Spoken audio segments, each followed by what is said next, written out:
बाबर आजम ने बड़े रिकॉर्ड्स अपने नाम कर लिए हैं। कौन कौन से रिकॉर्ड्स इन्होंने बनाए इस मैच के अंदर, चलिए डिस्कस करते हैं। बाबर आजम जो कि पहले 2 मैचेस के अंदर फेल हुए, जो इनके हिटर्स हैं उन्होंने कहा कि बाबर आजम ना सिर्फ कप्तानी के लायक नहीं है बल्कि बैटिंग के भी लायक नहीं है।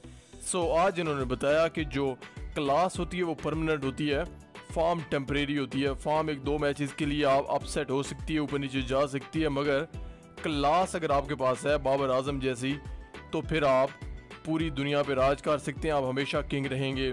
सो बाबर आजम ने ना सिर्फ 14वीं सेंचुरी बर्मिंघम इंग्लैंड के खिलाफ की, बल्कि आज इनको तकरीबन 50 रन चाहिए थे अपनी नंबर 1 ओडीआई पोजीशन को मेंटेन करने के लिए, क्योंकि कोहली एक दफ़ा फिर नंबर 1 पोजीशन हासिल कर लेते अगर बाबर आजम आज 50 रन से कम बनाते तो।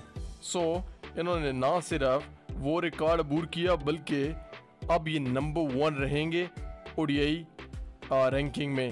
सेकेंडली 145 साल तारीख में आज तक कोई भी पाकिस्तानी कैप्टन नहीं आया जिसने इंग्लिश कंडीशंस में इंग्लैंड के खिलाफ सेंचुरी गाड़ी हो। ये फर्स्ट कैप्टन बन चुके हैं पाकिस्तान क्रिकेट हिस्ट्री के और ओवरऑल क्रिकेट हिस्ट्री के। अब इन्होंने ये तमाम रिकॉर्ड्स एक ही मैच में हासिल किए हैं, हालांकि 2 मैचेस में फेल हुए थे। क्या शानदार इनिंग्स।